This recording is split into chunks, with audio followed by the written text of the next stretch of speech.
Hello, good evening, everyone. My name is Sandra Esenam Apenwen. I'm here for business. The Ghana Amalgamated Trust says it has secured more than the amount targeted from investors during a roadshow for its 5 corporate bond sale. The secured funds are said to be in the form of commitments from investors. There's more in this report. Sources say these investors have given their firm commitment to purchase the 5-year corporate bonds that the Ghana Amalgamated Trust is floating. The pledges were realized during a roadshow by the trust. More than half of these pledges are coming from the local market, like fund managers, pension funds, and other private investors. Joy Business is learning about 1.5 billion cedis is coming from the local market, with the rest coming from some foreign investors, with some big interest from a private equity fund manager. We are learning that the Ghana Amalgamated Trust will have the final say as to whether it should take all pledges or return some of the bids. The Ghana Amalgamated Trust was set up to help raise the required amount to support some 5 local banks that were struggling to meet the 400 million cedis minimum capital requirement. According to the trust, it is hoping to invest the funds raised before the end of this month.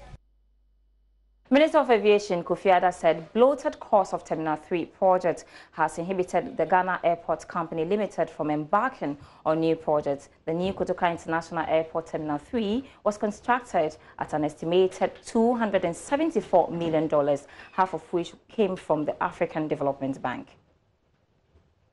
Know the circumstance behind the construction of the credit facility for the Terminal 3, but the cost was really too high. From our records, it's shown that the interest rates on the loan has been LIBOR plus 8.5%. Technically, it's not really acceptable. Usually, when you go for LIBOR, you go for 1.5, maximum 2.5, or never exceeds 3% extra. But for it to go beyond 8%, it's almost like going for a commercial loan outside of Ghana. You know, between 8 and 10% you can get at Ghana, but to have that and to slap another 1.5% of LIBOR onto that, really not good at all. And what we're experiencing now is that they have to escrow nearly all the revenues come to Ghana Airport Company to service the debt and to repay the loan. That means that it's difficult for Ghana Airports Company to go on expanding the infrastructure as they desire. We've been able to negotiate, renegotiate the credit facility, brought it down to 1.5. Brought down LIBOR down to 5%. That's from 8.5 to 5%. And so we're looking at ways and means of restructuring the facility, see if we can bring it down lower. My caution was based on the President's directive of us protecting the public purse, meaning that whatever we're trying to do in contracting loans or any other form of financing, we should make sure we keep the interest rate to the barest minimum. When we do so, you're able to develop what you want to develop, and you're able to operate and get the revenue, service the loan, and be able to do more things. And that's one of the things that's really killing Ghana Airports Company. If you care to, you should interview the managers of the company. You know that sometimes they're struggling to even meet payroll. That's because of that unacceptable debt that they contracted. Meanwhile, the minister has cut a sword for the construction of the Kotoka International Airport Northern Apron and a new headquarters office building for the Ghana Civil Aviation Authority. The facility is expected to help improve service delivery at the airport.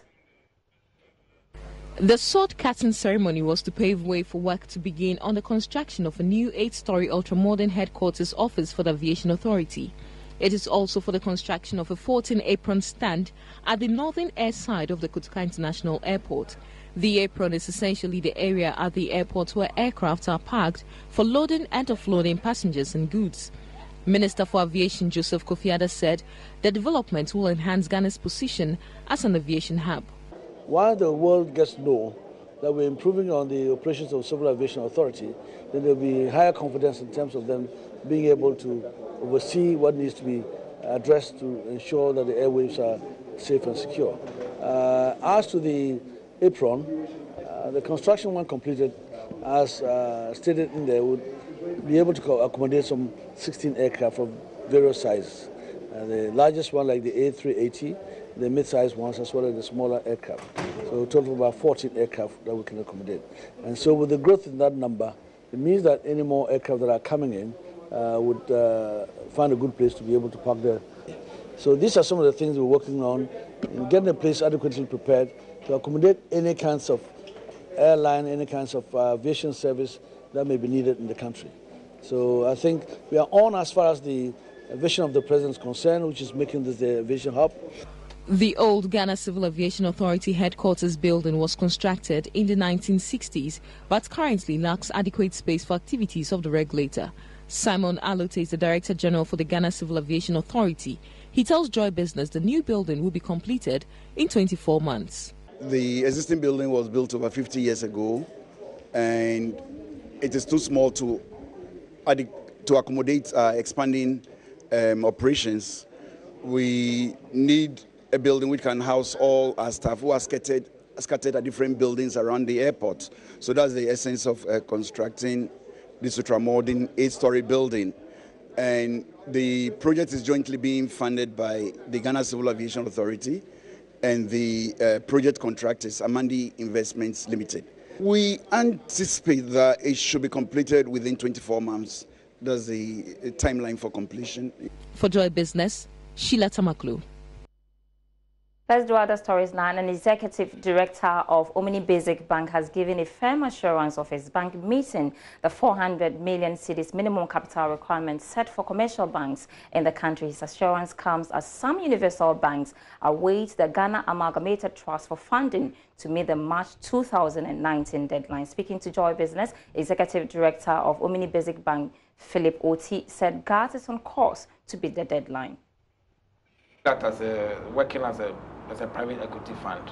Yes. Okay, regardless of the way it's structured with government backing it and so on and so forth. This is an investor. And as you may know and from experience, investors, take time to analyze the institutions before they invest. And so far, I'm very impressed with the professionalism and the processes that GAT is going through to be able to not only make the firm decision, but also finally to bring the money. We've been engaging them, they've been engaging us.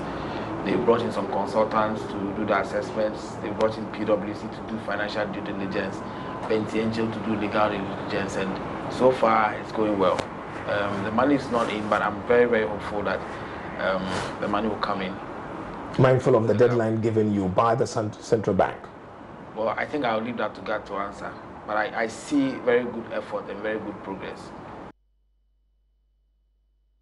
Let's check out news making headline elsewhere in our local wrap. And Bank of Ghana has injected some $800 million into reserve efforts to stabilize the cedi. Details next. It has announced the discovery of oil in the Pecan 3 Points block offshore Ghana.